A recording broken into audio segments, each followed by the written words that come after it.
Buenos días. Buenos días. Menos mal que había levantado la vista y vi que había gente en la iglesia. Si no, hubiese asustado. Vamos a enfocarnos en Efesios, capítulo 1.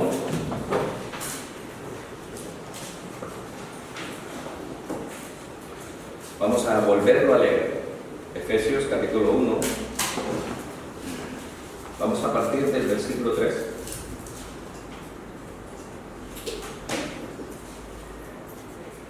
Dice así la palabra del Señor.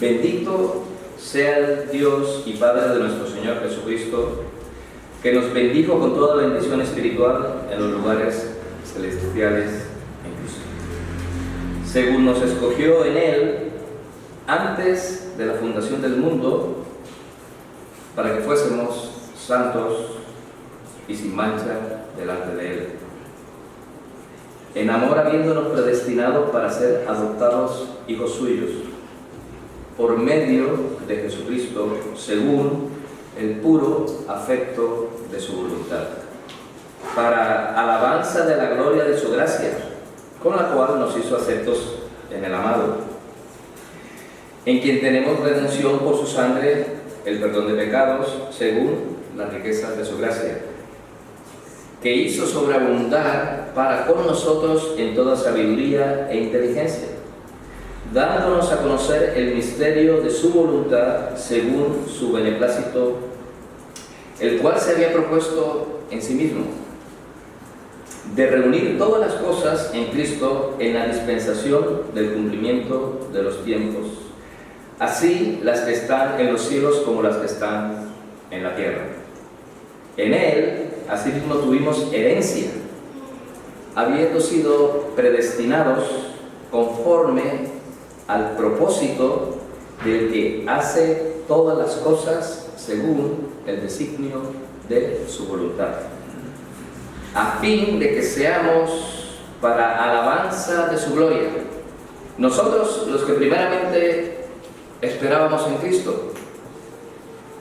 En Él también vosotros, habiendo oído la palabra de verdad, el evangelio de vuestra salvación, y habiendo creído en Él, fuisteis sellados con el Espíritu Santo de la promesa, que es las arras de nuestra herencia hasta la redención de la posesión adquirida para alabanza de su gloria.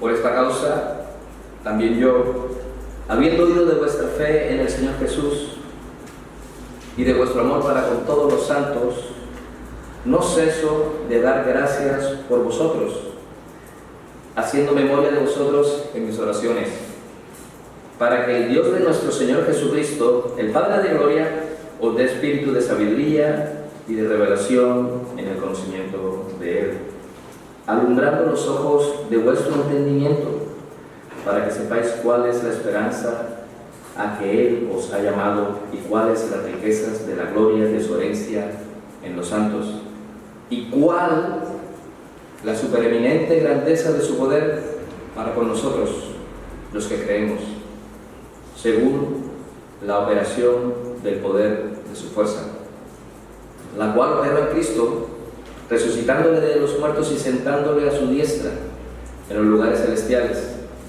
sobre todo principado y autoridad y poder y señorío, y sobre todo nombre que se nombra, no solo en este siglo, sino también en el venidero, y sometió todas las cosas bajo sus pies, y dio por cabeza sobre todas las cosas a la iglesia, la cual es su cuerpo, la plenitud de aquel que todo lo llena en todo. Amén. Oremos. Señor Padre, sabemos, Padre, que desconocemos tantas cosas de ti, pero las que tú has revelado, Señor, para nosotros y para nuestro entendimiento son alcanzables y son entendibles, Señor. Te pedimos en esta mañana que tu voluntad revelada, Señor, la podamos discernir y que no nos adentremos en lo que tú escogiste y elegiste y determinaste desde antes de la fundación del mundo, tú mismo, según el puro afecto de tu voluntad, según tu propio beneplácito, Señor, sin nadie de por medio, solo tú, Señor, en tu eterna gloria, Señor. Danos sabiduría, danos entendimiento, Señor. Abre nuestra mente y nuestro corazón para que podamos comprender esta hermosa doctrina que a nosotros, Señor, nos fortalece y nos garantiza, Señor, que tú, la obra que comenzaste, la vas a terminar, porque tú así lo determinaste, Señor. Te alabamos y te glorificamos porque eres Dios Todopoderoso y nada sucede si no es tu voluntad. En Cristo Jesús, amén. Bueno, podría volver a leer Efesios 1 y lo vamos a volver a leer. Versículo 3 dice: bendito sea el Dios y Padre de nuestro Señor Jesucristo, que nos bendijo con toda bendición espiritual en los lugares celestiales. Nos ha bendecido Dios en los lugares celestiales con toda bendición espiritual. Aquí Pablo está enseñando a los de Éfeso, actual Turquía, un poco pasando el Bósforo hacia el sur, cerca de Turquía, bueno, del otro lado de Estambul, abajo de Estambul, hoy en día. Y esta enseñanza que Pablo da acerca de la predestinación la tenemos que creer y la tenemos que entender porque está en la Biblia.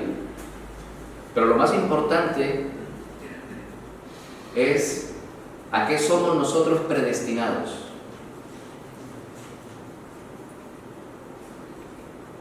En Efesios, Pablo describe a los cristianos con diferentes términos: santos que están, santos, fieles en Cristo, fieles. Pero el versículo 5 presenta una de las designaciones favoritas y más importantes a saber: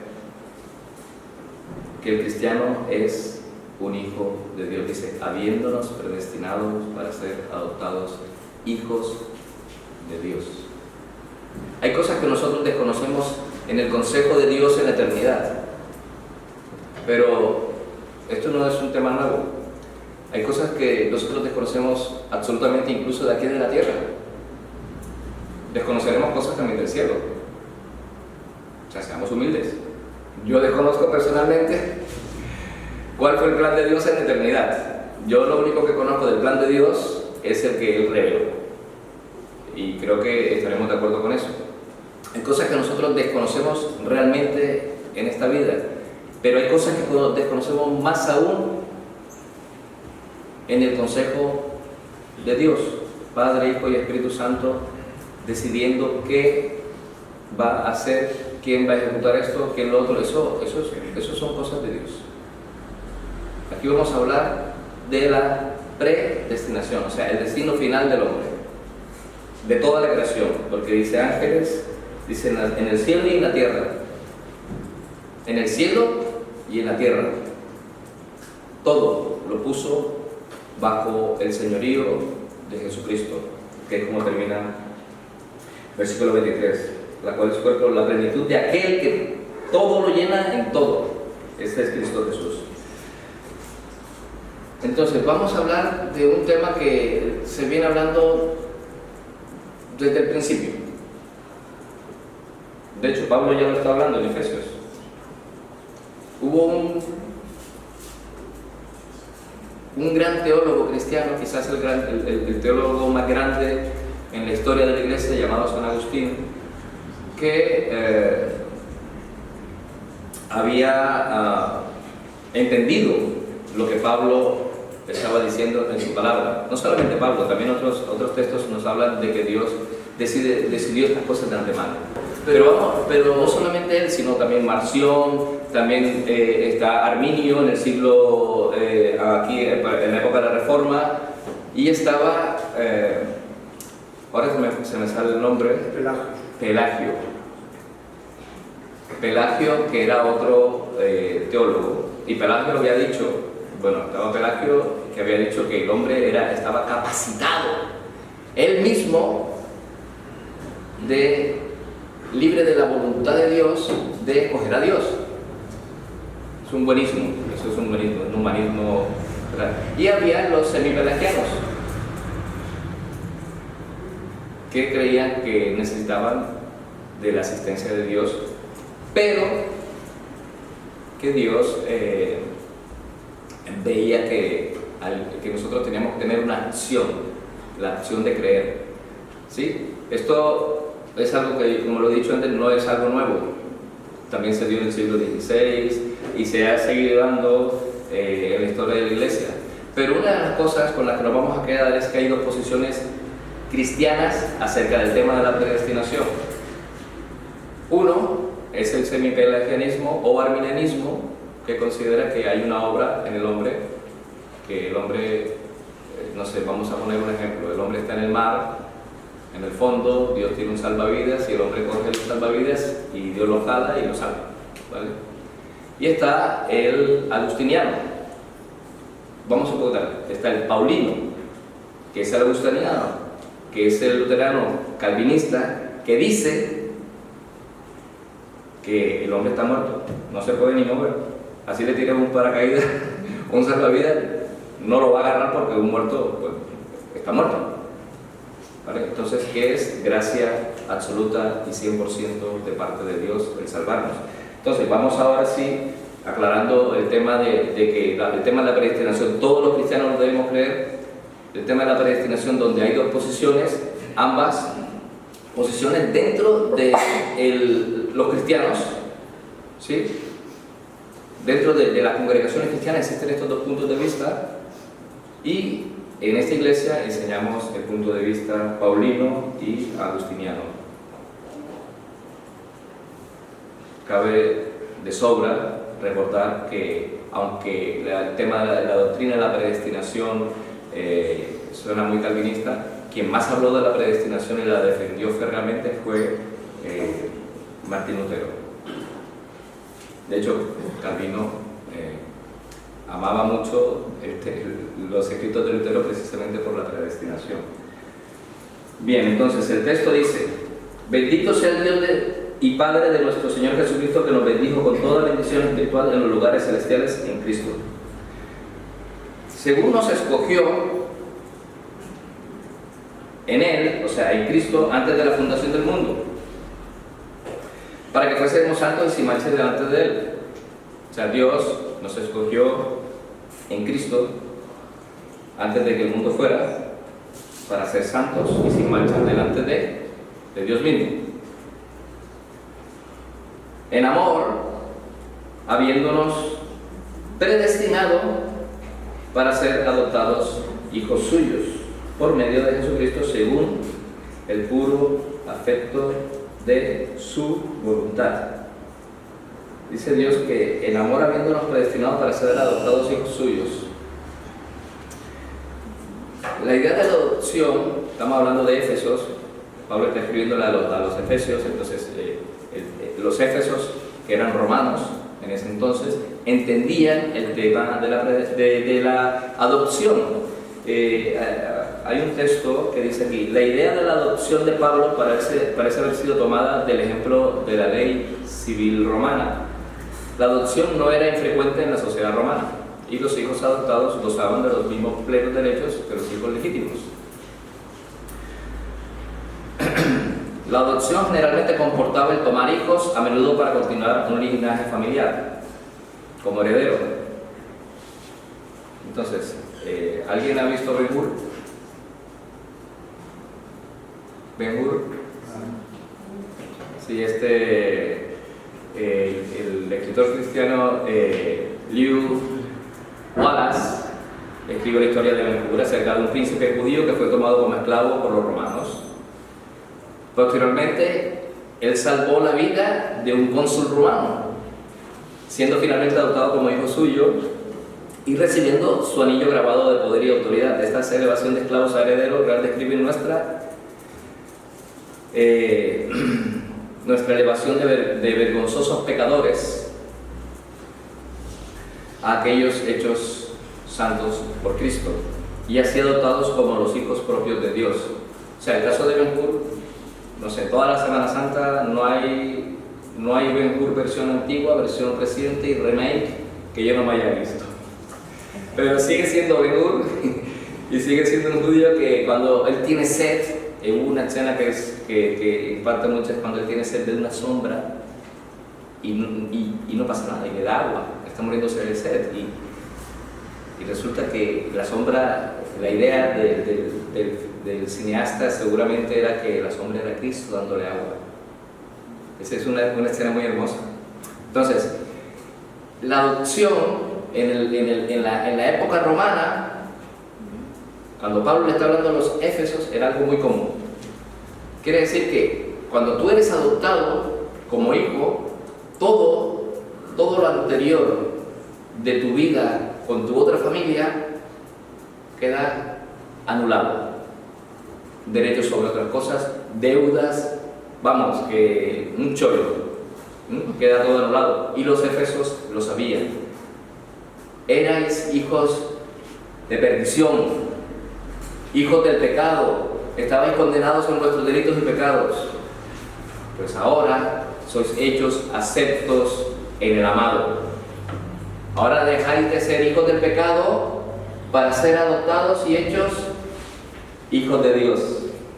Eso es lo que Pablo le está diciendo a los Éfesos en su carta. Vosotros, que erais hijos de perdición, ahora sois hechos hijos de Dios y por lo tanto herederos plenipotenciarios de todos los beneficios de un hijo de Dios. Un segundito.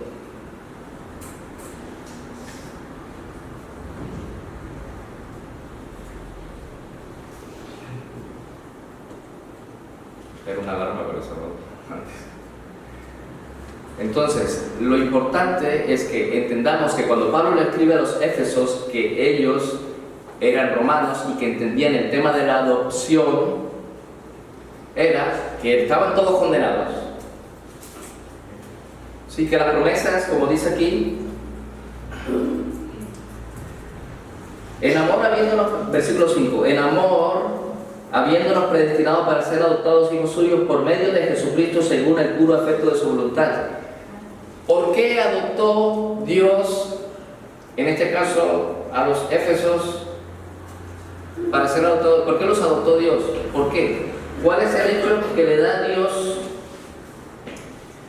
el deseo de adoptarlos a ellos? Dice aquí que es por medio de Jesucristo. ¿Y por qué lo hace? ¿Según qué? ¿Qué dice el verso al final? ¿Según qué? Voluntad.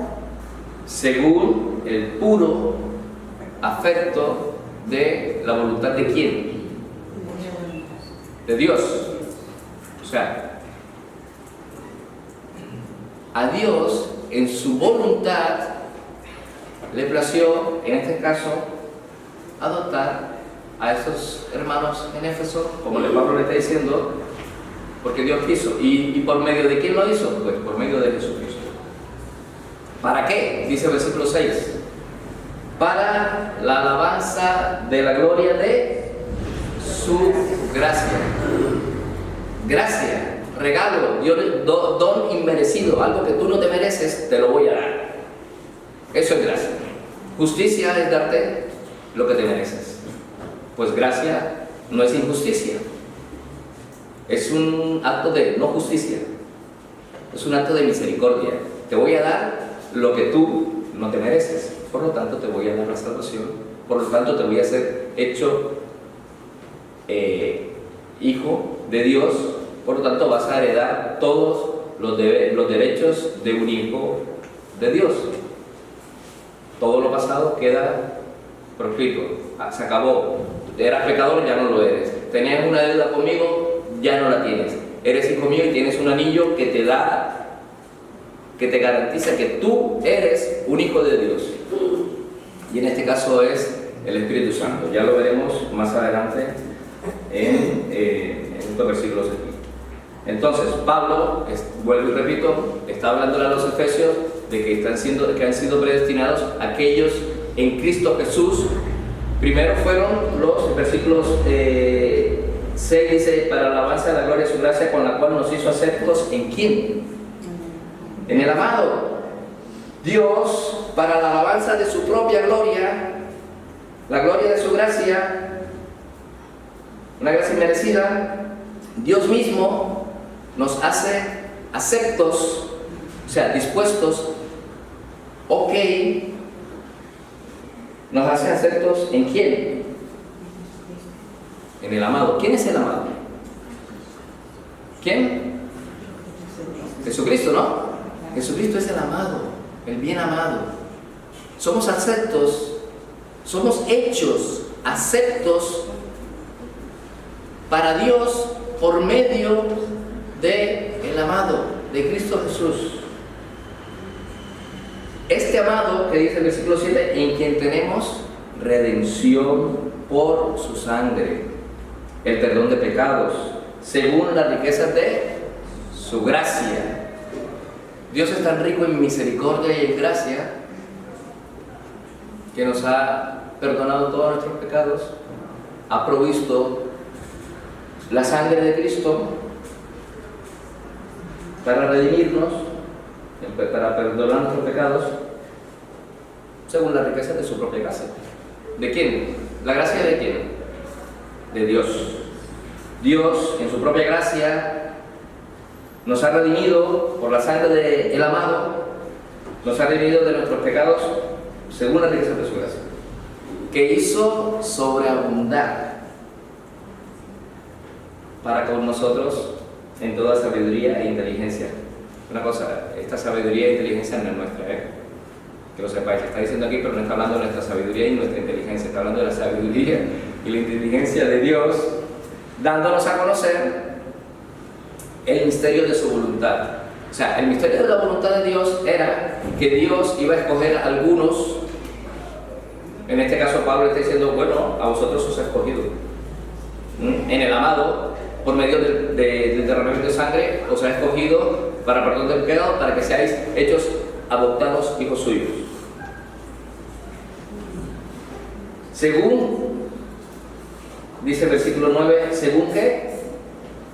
Dándonos a conocer el misterio de su voluntad, ¿según qué? ¿El beneplácito de quién? Hermano, venga, animaos. El beneplácito de Dios, o sea, el buen placer de Dios,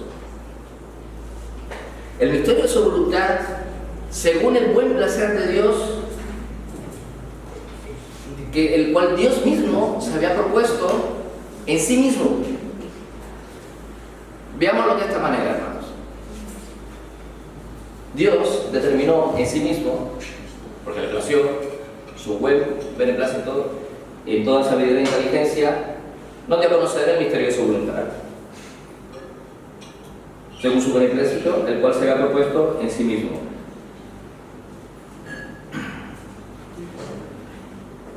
De reunir todas las cosas en Cristo en la dispensación del cumplimiento de los tiempos. A ver, dispensación. ¿Algún hermano sabe qué es dispensación? Pues yo tampoco lo tenía muy claro y por eso lo busqué en el diccionario. Y dice así: dispensar es un verbo transitivo. Disculpar, perdonar o no tomar en cuenta algo, especialmente un error o una falta. Entonces, dice aquí, de reunir todas las cosas en Cristo en la dispensación del cumplimiento de los tiempos. En la dispensación, o sea, en la disculpa, en el perdón, en el tiempo de no tomar en cuenta nuestros errores y nuestros pecados. En el tiempo de no tomar en cuenta nuestros errores y nuestros pecados, reunió Dios todas las cosas en Cristo, así las que están en los cielos como las que están en la tierra. En Él, en Cristo Jesús, asimismo tuvimos herencia. Y aquí vuelve el tema de la herencia, de la adopción. Pablo está tocando un tema muy recurrente. Somos predestinados para ser hechos hijos de Dios. Hay un tema de la predestinación, quiere decir que Dios lo va a cumplir, está al fondo de la historia. Como dije la semana pasada en el estudio bíblico, la Biblia es un spoiler. La Biblia te dice al final qué es lo que va a suceder. Unos van para salvación y otros para condenación. ¿Por qué? La pregunta que tenemos que hacer nosotros en ese sentido no es ¿por qué esto sí y esto no? No, la pregunta realmente que nosotros tenemos que hacernos es ¿por qué a mí? ¿Por qué a mí? Esa pregunta me la hago yo. ¿Por qué a mí? Que soy un pecador, que a la primera de cambio ya estoy faltándole al Señor, con mi mente, con mi corazón, con mis palabras. ¿Por qué a mí? ¿Por qué yo? Si yo no merezco esta salvación tan grande. ¿Quién merece esta salvación? ¿Quién se merece esta salvación? Pero la pregunta es, ¿por qué yo? ¿Por qué a mí? Y es por eso que me alegra, me encanta esta doctrina, porque dice, porque a Dios le plació. Estábamos hablando hace un rato de Romanos 8, y quiere decir que el que comenzó la obra en nosotros la terminará hasta el día de Jesucristo. Porque Dios nos amó, nos escogió, nos llamó, nos redimió y nos glorificó. Quiere decir que el que comenzó la obra la va a terminar. Y no hay nada, ni cielo, ni tierra, ni ángeles, ni principados, ni potestades, ni lo alto, ni porvenir, ni ninguna cosa creada que nos pueda separar del amor de Dios que es en Cristo Jesús. Amén. Amén. Porque tenemos el Dios soberano.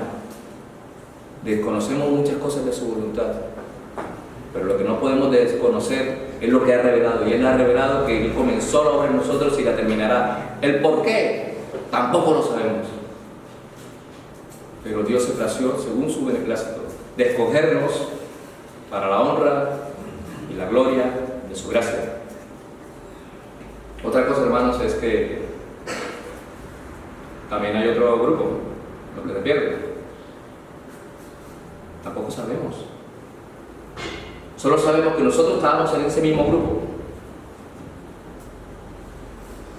Todos, por cuanto todos pecaron y están destituidos de la gloria de Dios. Todos. Pero a Dios le plació, según su beneplácito, escogernos en el amado, la cual se propuso en sí mismo.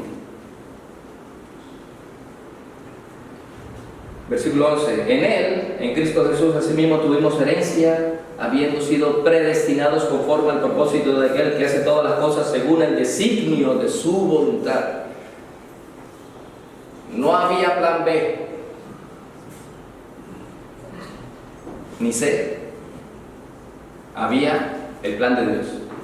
Hay el plan de Dios ejecutado y se va a ejecutar. Dios tiene un plan y se va a ejecutar.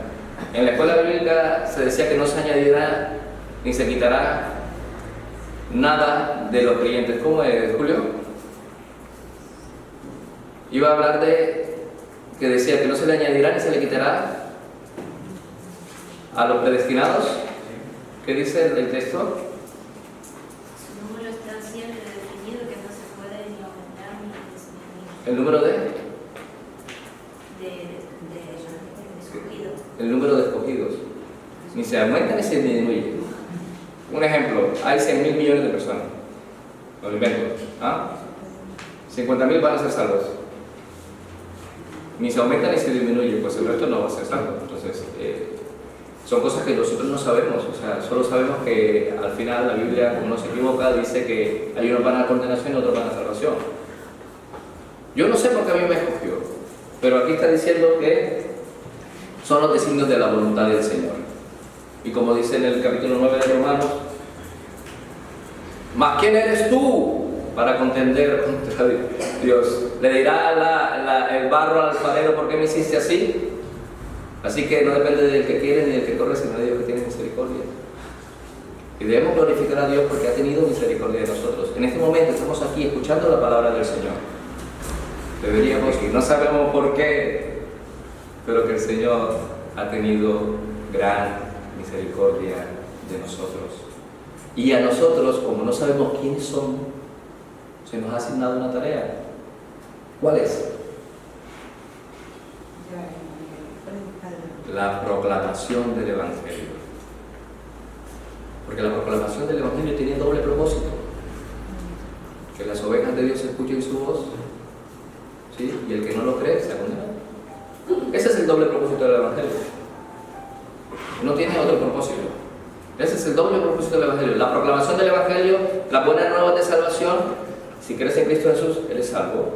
Pues si no crees en Cristo Jesús, ya has sido condenado. Quiere decir que no pasas a un estado de condenación, sino que como ya estás condenado, y la oportunidad es que el Evangelio, al predicarse, tú entiendas que Dios es misericordioso y en su propia voluntad ha decidido dar el Evangelio para que creas.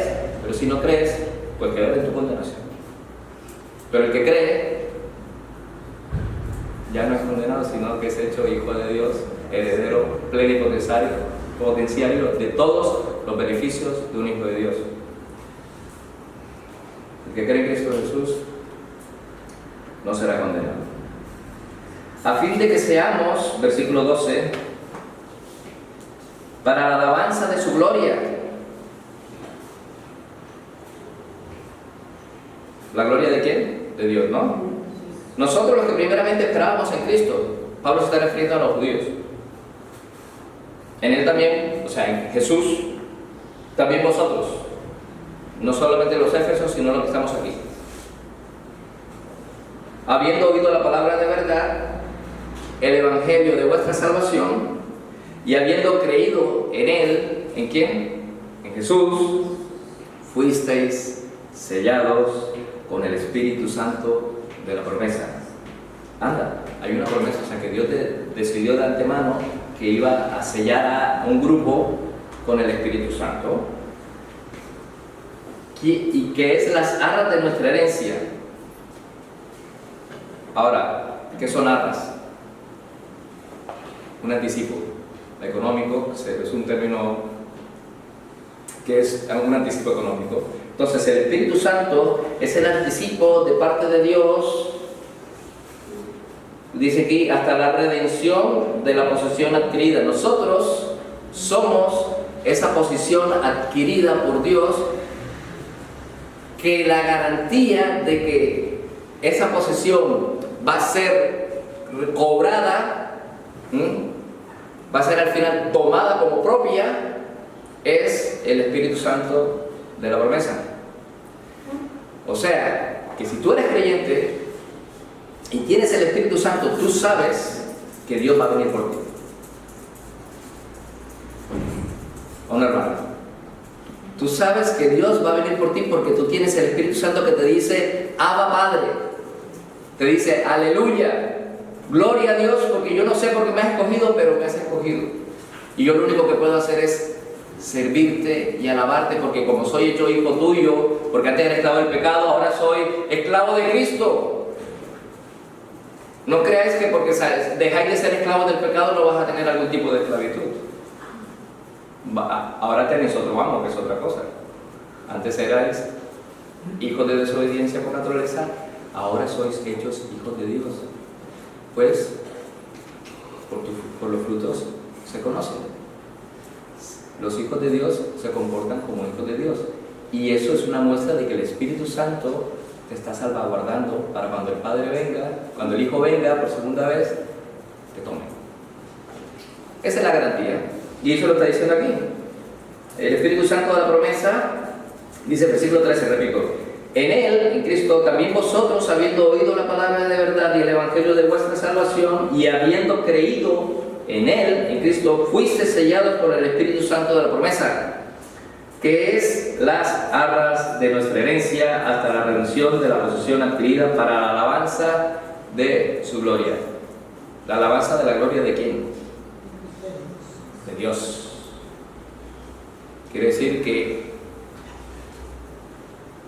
oh amor, qué inmenso amor, el del Salvador, que envió a su Hijo a morir en la cruz por pecadores como nosotros, que no sabemos. Lo único que yo personalmente sé es que en mí no había nada